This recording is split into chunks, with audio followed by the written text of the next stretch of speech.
சமாதானமும் இறுதி தூதர் முஹம்மது ரசூலுல்லாஹ் ஸல்லல்லாஹு அலைஹி வஸல்லம் அன்னவர்களின் மீதும் நல்லவர்களின் மீதும் குறிப்பாக அல்லாஹுடைய இறை இல்லத்தில் அமர்ந்து கொண்டு அவனுடைய மார்க்கத்தை கேட்டறிவதற்காக இங்கு குழுமிருக்கும் நம்மவர்கள் அனைவர்களின் மீதும் வந்து சேரட்டுமாக.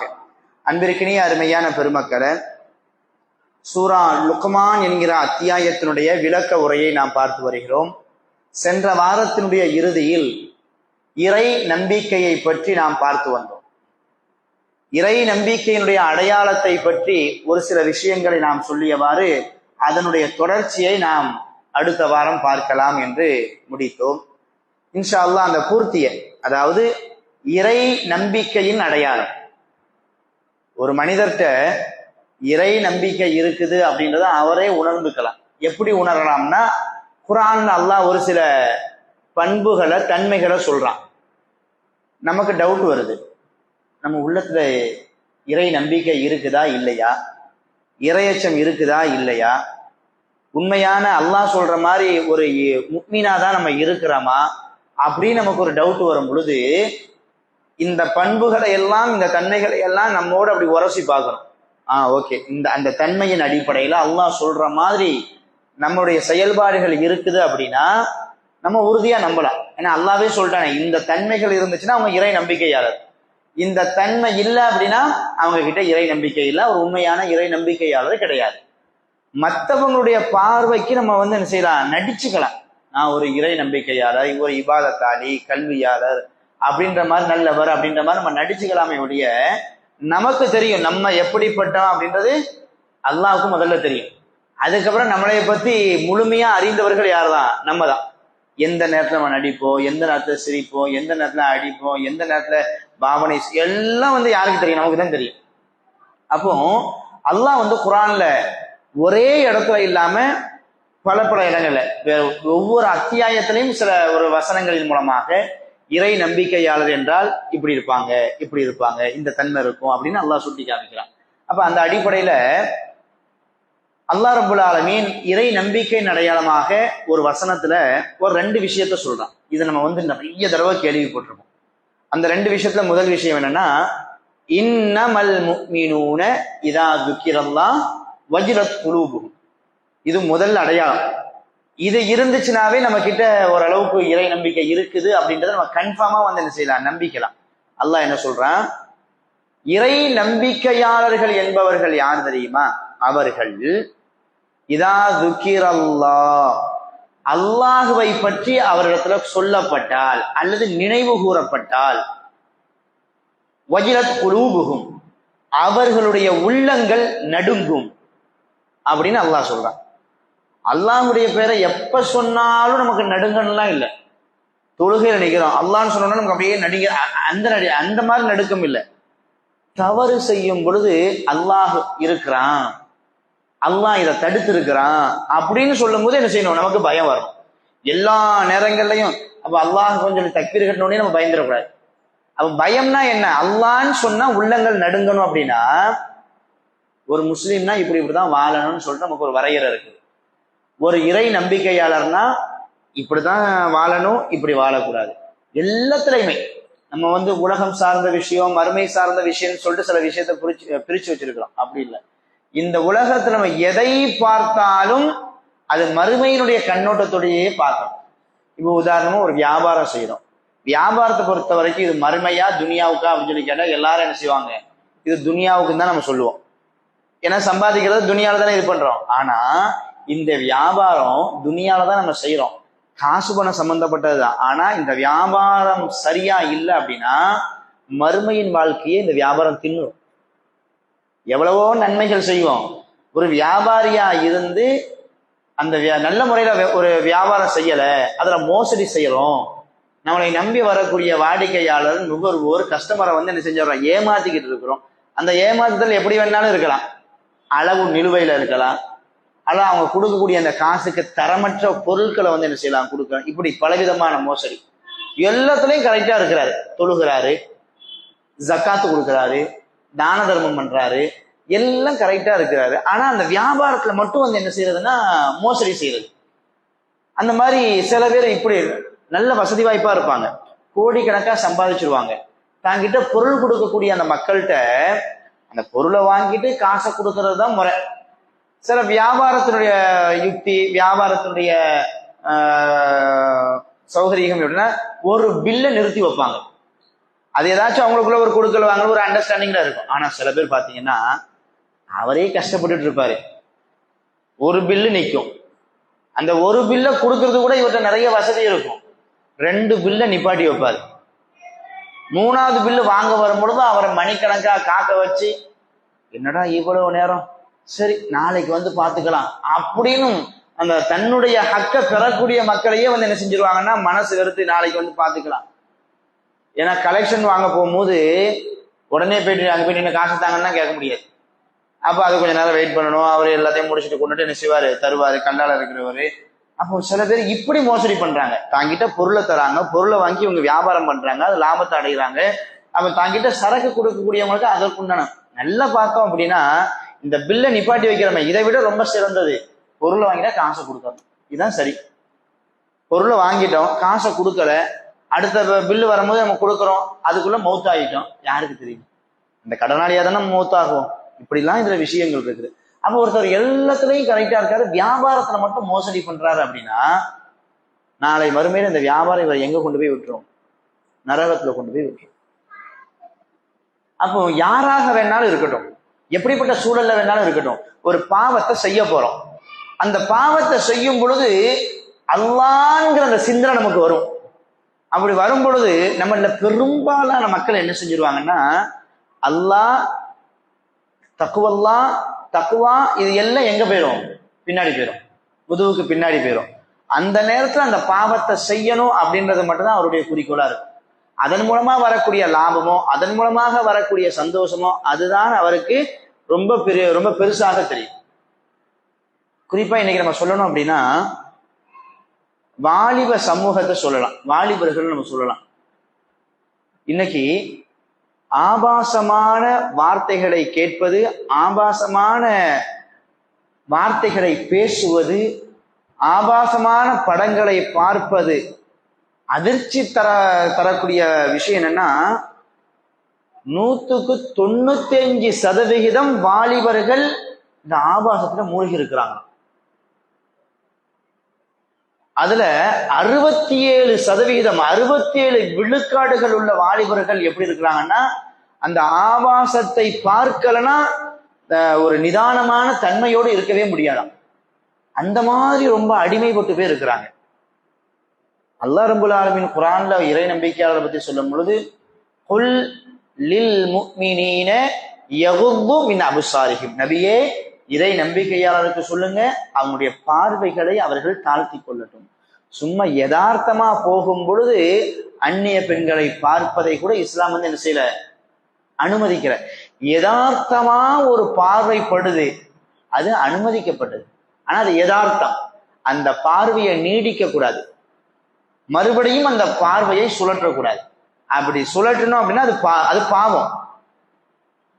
இப்படி சொல்லக்கூடிய மார்க்கத்துல ஆபாசமான புகைப்படங்களை பார்ப்பது என்பது எவ்வளவு பெரிய பாரதூரமான ஒரு விஷயம். ஆனா பார்க்கக்கூடிய முஸ்லிம்களாக இருக்கிறாங்க, தொழுகிறாங்க, மற்ற நல்ல விஷயங்கள்ல சமூக சேவைகள்ல ஈடுபடுறாங்க. ஆனால் யாருமே பார்க்காத ஒரு இடத்துல இருக்கும் பொழுது, இருட்டு தன்னை சூழும் பொழுது அந்த தவறான எண்ணம் வருது, இந்த பாவத்தை நம்ம செய்யணும். அப்ப அவரு அல்லாஹ் பார்க்கிறான் அப்படின்னு அந்த உணர்வு இருந்தாலும் கூட அந்த தவறை செய்யறாரு அப்படின்னா என்ன காரணம்?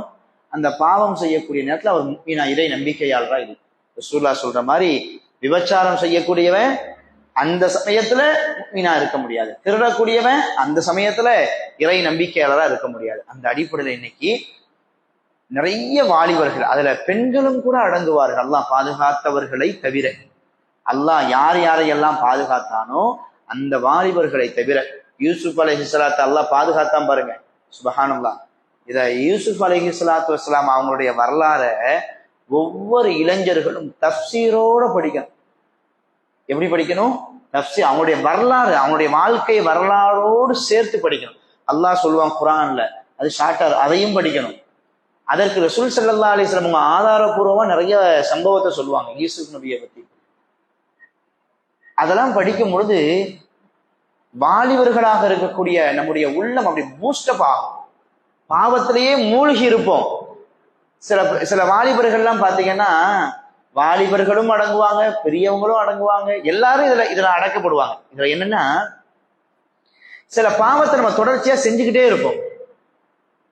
ஆனா அந்த பாவம் செய்யறது மனிதர்களுக்கு தெரியாது.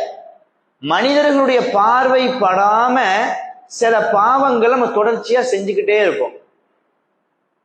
ஆனா மனசுல ஒரு உறுத்தல் இருக்கும், என்னடா அந்த பாவத்தை செஞ்சுக்கிட்டே இருக்கிறமே, இந்த பாவத்தை நம்மளால விட முடியலையே, எப்படி விடுறது அப்படின்ற ஒரு எண்ணம் இருக்கும். ஆனா இன்னொரு வகையினர் இருக்கிறாங்க, அவங்களுக்கு உறுத்தலே இருக்காது. ஒரு பாவத்தை செய்யும் பொழுது ஐயோ இது பாவம்லோ அப்படின்ற ஒரு எண்ணமும் இருக்காது. பாவம் செஞ்சதுக்கு பின்னாடி ஐயோ பாவம் செஞ்சிட்டோமே அப்படின்ற வருத்தமும் இருக்காது. ஒரு 10-11 எப்படி தண்ணி குடிக்கிற மாதிரி, ஒரு 10 ரூபா கொடுத்து டீ குடிக்கிற மாதிரி, சும்மா வாக்கிங் போற மாதிரி, அதோட பெரும் பாவமா இருக்கும், பெரும் பாவமா இருக்கும். அந்த பாவத்தை எப்படி செய்வாங்கன்னா, உறுத்தலே இல்லாம ரொம்ப சந்தோஷமா செய்வாங்க, ரொம்ப சந்தோஷமா. அதுல ஒரு பாவத்தை நம்ம கண் கூட எப்பவுமே நம்ம பார்க்கிறோம். சில தெருக்கள்ல ஒரு 12 மணி 10 மணி ஆகும், அல்லது ஒரு 11 மணி ஆகும். சில வாலிபர்கள் போன் எடுத்துட்டு பேசுவாங்க. போன் எடுத்துட்டு, அதுவும் அவங்க வீட்டுல இருந்து கூட பேசுறது இல்லை. எங்கிருந்து பேசுறது? இன்னொருத்தவங்களுடைய வீட்டு தென்னையில இருந்து பேசுறது. சரி, கொஞ்சம் மெதுவாச்சும் பேசுறாங்களா?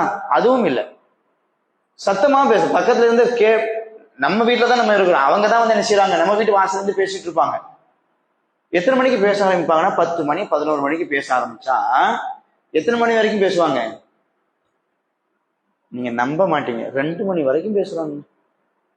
கூடையா இருக்கணும். நான் அதுக்கப்புறம் பாத்ரூம் வரும்போது பார்ப்பாங்கல்ல, என்ன சவுண்டா இருக்குது, அப்பவும் பேசிட்டு இருக்கிறாங்க. மறுநாள் காலையில, தம்பி அவ்வளவு நேரம் போன் பேசுறீங்களாம்மா? யார்கிட்டப்பா பேசுறீங்க? ஃப்ரெண்டுகிட்ட பேசுறேன். உன் ஃப்ரெண்டு அவ்வளவு நேரமா பேசுறான்? ஒவ்வொரு நாளுமா அவ்வளவு நேரம் பேசுறான்? அப்போ அவ்வளவு நேரம் பேசுறாங்க. ரசூல் ஸல்லல்லாஹு அலைஹி வஸல்லம் சொல்லுவாங்கல்ல, ஒரு அந்நிய ஆணும் ஒரு அந்நிய பெண்ணும் தனிமையில் பேசினா அந்த 2 பேரும் மட்டும் அங்க இருக்க மாட்டாங்க, மூணாவதா யாரும் இருப்பா? ஷைத்தானும் இருப்பான். எவ்வளவு பெரிய நன்மையான விஷயத்த நம்ம வந்து பேசினாலும், அந்நிய பெண்கள்கிட்ட நம்ம தனிமையில பேச ஆரம்பிச்சோம் அப்படின்னா கண்டிப்பா ஷைத்தான் வந்துருவான். அப்போ பேசக்கூடியவங்க அல்லாஹ் பார்க்கறான், யாரும் பார்க்கல அப்படின்றதால பேச, ஆனா யாருடைய பார்வை இருக்குது? அல்லாஹுடைய பார்வை இருக்குதுல்ல. அப்ப அந்த பாவம் செய்யும் பொழுது என்ன வரணும்? ரப்பு பார்க்கறான், இந்த பாவத்தை செய்யக்கூடாது. எவ்வளவு நாள் செய்யும் இந்த பாவத்தை? நம்மளால எவ்வளவு நாள் செய்ய முடியும்? சரி, அந்த பாவத்தை செஞ்சுக்கிட்டே இருக்கும்போது மௌத்து வந்துட்டான், நம்முடைய பெயர் எந்த பட்டியல்ல எழுதப்படும்? ஒருத்தவர் திருடுறாரு, திருடுற நிலைமையிலேயே அவருக்கு மௌத்து வந்துருச்சு, எப்படி பதியப்படும்? ஒரு திருடன் திருடிட்டு இருக்கும் போது அவனுடைய உயிர் கைப்பற்றப்படுச்சு, இப்படித்தானே அல்லாஹ்வுக்கு முன்னாடி சாட்சி அளிக்கப்படும். இன்னைக்கு இந்த தவறு, அதாவது இரவு நேரங்கள்லயோ மற்ற நேரங்கள்லயோ அந்நிய பெண்களோடு பேசக்கூடிய ஒரு பழக்கம் என்பது இன்னைக்கு சர்வ சாதாரணமாயிட்டு. இன்னைக்கு எப்படின்னா, வாலிபர்களுக்கு மத்தியில இந்த மாதிரி ஒரு கேர்ள் ஃப்ரெண்டை வச்சு ஒரு நாளைக்கு 1 மணி நேரம் 2 மணி நேரம் போன் பேசாட்டா அந்த பசங்களுக்கு வந்து அது ஒரு மரியாதை குறைவு மாதிரி, இப்படி பேசினா அது ஒரு கெத்து மாதிரி, அது ஒரு பெருமை மாதிரி நினைச்சிட்டு இருக்கிறாங்க. அல்லாஹ் பாதுகாக்கணும். இது மிகப்பெரிய ஒரு தவறு. இது வாலிபர்கள்ட்ட மட்டும்தான் இன்னைக்கு இது இருக்குதா அப்படின்னு சொல்லி பார்த்தா இல்லை. சில பாவங்களை விட்டு அல்லாஹ் நம்மளை எப்பவுமே பாதுகாக்கணும். திருமணம் முடித்த சில ஆண்களும் கூட மற்ற பெண்களோடு தகாத முறையில் போன் தொடர்போ மற்ற வகையிலேயே, திருமணம் ஆனவங்க, திருமணமாகி 1 குழந்தை இருக்கு, 2 குழந்தை இருக்கு, 3 குழந்தை இருக்குது, 4 குழந்தை இருக்குது, எப்படி இந்த பாவத்தை செய்ய முடியுது? அதுவும் அவங்க இன்னொருத்தவங்களுடைய மனைவியா இருக்கிறாங்க, நம்ம ஒருத்தவங்களுடைய கணவரா இருக்கிறோம், இப்படி பேசுறோம். இது எவ்வளவு பெரிய பாவம் இது. ஆனா இன்னைக்கு சர்வ சாதாரணமா இவ்வளவு பள்ளிவாசலோடு தொடர்பு வைக்கக்கூடிய சமுதாய பணிகள்ல இருக்கக்கூடிய சிலரும் கூட இதுல சிக்கி இருக்கிறாங்க. அப்படின்ற போது ரொம்ப பெரிய மனசு வருத்தத்தை தருது. பொறுப்புங்கிறது ஒரு பெரிய அமானிதம் தானே. பொறுப்புங்கிறது ஒரு பெரிய அமானிதம். ஒரு ஜமாத்துல ஒரு பொறுப்பா இருக்கிறோம், ஒரு கட்சியில பொறுப்பா இருக்கிறோம், நம்மளை நம்பி வரக்கூடிய ஆண்களா இருக்கட்டும் பெண்களா இருக்கட்டும், அவங்கள்ட்ட ரொம்ப கண்ணியமான முறையில் நடந்துக்கணும். அவங்களுடைய உரிமைகளை, நம்முடைய உரிமைகளை நம்ம சரியான ஒரு முறையில் அந்த இடத்துல நிலைநாட்டணும். உதவி செய்ய போய் கடைசியில் மிகப்பெரிய ஒரு பாவத்துல போய் என்ன செஞ்சிடக்கூடாது, நம்ம விழுந்துடக்கூடாது. இன்னைக்கு இது போன்ற விஷயங்கள் நிறைய நடந்துகிட்டு இருக்குது. இந்த மாதிரி விஷயங்கள் நடக்கிறதுக்கு அடிப்படை காரணம் என்னன்னா, அந்த அல்லாஹ் என்கிற அந்த சிந்தனை வரும் பொழுது அந்த பாவத்தை விட்டொழிக்கணும் அப்படின்ற ஒரு எண்ணம் இல்லை. அல்லான்னு சொல்லும் பொழுது நமக்கு நம்முடைய உள்ள அந்த அச்சம் வரல. இல்ல, இந்த பாவத்தை நம்மளால எவ்வளவு செய்ய முடியும், வெளியில தெரிஞ்ச அசிங்கம் வரும். ஆனா அல்லாஹ் ரப்பல் ஆலமீன் இது நாள் வரைக்கும், இந்த நொடி பொழுது வரைக்கும் வெளியில தெரியாம அல்லாஹ் பாதுகாக்கிறான்னா அல்லாஹ் நம்ம மீது ஏதோ ஒரு கருணை வச்சிருக்கிறான். அல்லாஹுடைய கருணை நம்ம மீது இருந்துகிட்டே இருக்குது. இல்ல, நம்ம திருந்தியாம இந்த தவறை செய்யக்கூடாது, இது பாவம். நம்மளைய 4 பேர் என்ன செய்யறாங்க, இப்ப இந்த மதிப்போட வச்சிருக்கிறாங்களே, 4 பேர் நம்மளை பார்த்தா சலாம் சொல்லி ஒரு பொன் முறுவலோடு கண்ணியத்தோடு பார்க்கக்கூடிய அளவுக்கு, பேசக்கூடிய அளவுக்கு அல்லாஹ் சமுதாயத்துல ஒரு கண்ணியத்தை தந்திருக்கிறானே. அப்ப அந்த கண்ணியத்தை நம்ம அந்த கண்ணியத்துக்கு நம்ம செய்யக்கூடிய அந்த செயல் சரியானது இல்லையே அப்படின்னு உணரக்கூடாது, உணரணும். இந்த மாதிரி உணர்வுகள்லாம் வரணும் அப்படின்னா எது இருக்கணும், அல்லாஹ் சொல்வதை போல அந்த இறையச்சம் இருக்கணும். அப்ப அந்த இறையச்சம் நம்ம கிட்ட இருக்குதா அப்படின்றத எப்படி நம்ம சோதிக்கணும்னா, பாவம் இருக்குது, பாவம் செஞ்சா யாரும் நம்மளை ஒண்ணும் கேட்க முடியாது, அந்த பாவத்தை செஞ்சா வெளியில யாருக்கும் தெரியாது, அந்த பாவத்தை செஞ்சா நமக்கு ஹராமான ஒரு வழியில லாபமோ இன்பமோ நமக்கு கிடைக்குது அப்படின்ற ஒரு சூழல் இருக்கும் பொழுது நான் செய்ய மாட்டேன், இத நான் செய்ய மாட்டேன். யார மாதிரி, யூசுஃப் அலைஹிஸ்ஸலாம், யூசுப் அலைஹிஸ்ஸலாம் மாதிரி. யூசுப் அலைஹிஸ்ஸலாத்து வஸ்ஸலாம் அவங்கள பத்தி அல்லாஹ் சொல்லும் பொழுது, வராவததுல்லதி ஹுவ ஃபீ பைத்திஹா அன் நஃப்ஸிஹி வகல்லகத்தில் அபுவாப் வகாலத் ஹைதல கால மஆதல்லாஹ். சுப்ஹானல்லாஹ். யாருமே இல்லைங்க வீட்டுல, பெரிய அரண்மனை, யாரும் இல்லை.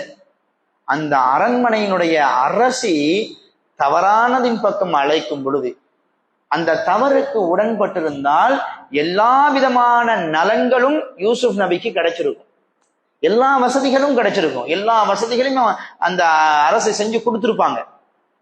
யாரும் இல்லை, எல்லா கதவுகளும் பூட்டப்பட்டிருக்குது, தவறு செய்தால் யாருக்கும் தெரியாது. என்ன சொன்னாங்க, கால மஆதல்லாஹ் வகாலத் ஹைதலக். அந்த பெண்மணி சொல்றாங்க, யாரும் இல்லை, எல்லா கதவுகளும் மூடப்பட்டிருக்குது, என்னுடைய ஆசைக்கு நீ இணங்கினால் யாருக்கும் தெரியாது. என்ன சொன்னாங்க, மஆதல்லாஹ், நான் அல்லாஹ்ட்ட பாதுகாப்பு தேடுறேன். இன்ன ரப்பி அஹ்ஸன மஸ்வாய், என் ரப்பு எனக்கு எவ்வளோ பெரிய அந்தஸ்தான ஒரு இடத்தை தந்திருக்கிறான். சுப்ஹானல்லாஹ். என்ன சொன்னாங்க, இன்ன ரப்பி அஹ்ஸன மஸ்வாய், என் ரப்பு எனக்கு எவ்வளவு கண்ணியமான இடத்தை தந்திருக்கிறான், நான் எப்படி இந்த பாவத்தை செய்வேன், யாரும் பார்க்காட்டாலும் என் ரப்பு என்னைய பார்க்கிறானே, என் ரப்புட்ட நான் இந்த பாவத்தை விட்டு பாதுகாவல் தேடுறேன்னு சொல்லிட்டு ஓடுனாங்க. இன்னைக்கு இந்த பாவத்தை நோக்கி ஓடக்கூடிய இந்த சமுதாயத்திற்கு யூசுப் நபியினுடைய வரலாறு எவ்வளவு பெரிய படிப்பினை. பாவத்தை விட்டு விரண்டு ஓடுறாங்க. அப்படி ஓடுனதுக்காக வேண்டி அவங்களுக்கு கிடைச்ச பரிசு என்ன, சிறை. அந்த ராஜாவுக்கு தெரியும், யூசுப் அலைஹிஸ்ஸலாம் என்ன செய்யறாங்க, அந்த பாவத்தை விட்டும் அந்த பெண்ணை விட்டும் விரண்டு ஓடி அந்த கதவின் பக்கம் போய் அந்த கதவை திறக்கிறாங்க. யார் நிக்கிறா, அந்த ராணியினுடைய கணவர் ராஜா நிற்கிறார். உடனே அந்த பெண்மணி அப்படியே உல்டாவா மாத்தி போட்டாங்க. நான் சரியா இருந்தேன், யூசுப் தான் இப்படி நடந்துட்டாரு. ஆனா அந்த ராஜாவுக்கு தெரியும், அந்த அரசருக்கு தெரியும், இவர் அப்படிப்பட்டவர் கிடையாது, இருந்தாலும் வெளியில சொல்ல முடியாது, அதனால சிறைவாசம். பொறுமை காத்தாங்க. எப்படிப்பட்ட இறை நம்பிக்கை பாருங்க. ரப்பே, நான் நீ செய்யக்கூடாது, அந்த பாவத்தை நெருங்க கூடாதுன்னு சொல்லி இருக்கிறேன், அந்த பாவத்தை விட்டு நான் விரண்டு ஓடுனா நீ என்னை எப்படி கண்ணியப்படுத்தணும், ஆனா என்னை சிறையில தூக்கி தள்ளிட்டியா ரப்பியா அப்படின்னு சொல்லிட்டு அல்லாஹ்வின் மீது வருத்தத்தை தெரிவிச்சாங்களா? சிறைவாசம் பட்டாங்க, பொறுமை கொண்டாங்க. அந்த பாவத்தை விட்டு விலகினதற்கும் அதற்கு பிறகு அல்லாஹ் கொடுத்த அந்த சோதனைக்கும் மிகப்பெரிய ஒரு பரிசா யூசுப் நபிக்கு அல்லாஹ் என்ன கொடுத்தான், எந்த நாட்டிற்கு, எந்த எகிப்து நாட்டிற்கு அடிமையாக கொண்டு வந்து விற்கப்பட்டு சிறையில் அடைக்கப்பட்டாரோ அதே நாட்டினுடைய மிகப்பெரிய ராஜாவாக, மிகப்பெரிய மன்னராக யார் வராங்க? யூசுப் அலைஹிஸ்ஸலாம் வராங்க. அல்லாஹ் கொடுத்த பரிசு. சில பாவத்தை விட்டு விலகும் பொழுது ஷைத்தான் சொல்லுவான், போயிடாத, இந்த வாய்ப்பை விட்டா உனக்கு வேற வாய்ப்பு கிடைக்காது, இந்த சான்ஸை விட்டா உனக்கு வேற சான்ஸ் கிடைக்காது, அதனால பாவத்தை செய்யி, அவன் தான் மன்னிச்சிருவான, மன்னிப்பு கேட்டுக்கலாம். ஷைத்தான் அப்படி தூண்டுவான். பாவத்தை செஞ்சிரு, பாவத்தை செஞ்சுட்டு அதுக்கப்புறம் நம்ம மன்னிப்பு கேட்டிருக்கலாம். அல்லாஹ் இது போன்ற பாவிகளை எந்த நிலையில வச்சிருக்கான்னு சொல்லிட்டு நமக்கு தெரியல. அதனால அல்லாஹ் சொல்வதை போல இறையச்சத்தினுடைய அடையாளத்தினுடைய ஒரு அடையாளம் என்னன்னா, பாவம் செய்யறதுக்கு எல்லாம் இருந்தும் நான் பாவம் செய்ய மாட்டேன், இந்த பாவத்தை விட்டு நான் விலகுறேன் அப்படின்னு அல்லாஹ் மீது அச்சம் வருது பாருங்க. இது இறையச்சத்தினுடைய இறை நம்பிக்கையாளருடைய அடையாளம். இதை நம்மோட நம்ம உரசி பார்க்கணும். ஏதாச்சும் ஒரு பாவம் நம்ம செஞ்சுக்கிட்டே இருப்போம். எல்லாருமே, நான் உட்பட நீங்க உட்பட ஏதாச்சும் ஒரு பாவத்தை செஞ்சுட்டு இருப்போம்.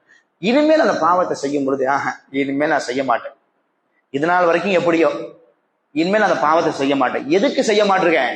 எதுக்கு செய்ய மாட்டேன்? என் ரப்பு பார்க்கறான், அதுக்காண்டி நான் செய்யற அப்படின்னு நம்ம விட்டு ஒழிச்சோன்னு வைங்களேன், உறுதியா நீங்க நம்புங்க, நம்முடைய உள்ளத்துல ஈமான் இருக்குது. அடுத்து இன்னொரு ஒரு அடையாளத்தை சொல்றான். அந்த அடையாளம் இருந்துச்சு அப்படின்னா கன்ஃபார்ம் பண்ணிருங்க, கண்டிப்பா உள்ளத்துல ஈமான் இருக்குது, இறையச்சம் இருக்குது. அது என்ன அடையாளம், அது என்ன தன்மை, அதை அடுத்து அல்லாஹ் சொல்லுவான். இன்ஷா அல்லாஹ் அந்த தொடர்ச்சியோடு வரக்கூடிய வாரத்துல இன்ஷா அல்லாஹ் அந்த தொடர்ச்சியை முழுமையாக நாம் பார்க்கலாம். இதுவரையிலும் நாம் அறிந்த இந்த செய்தியின் அடிப்படையில் நமது உள்ளத்தையும் நமது செயல்பாட்டையும் அல்லாஹ் ரப்புல் ஆலமீன் அமைத்து தந்தருள் புரிவானாக என்று பிரார்த்தித்தவனாக எனது உரையை நான் நிறைவு செய்கிறேன். வ ஆகிரு தாவானா அனில் அல்ஹம்துலில்லாஹி ரப்பில் ஆலமீன்.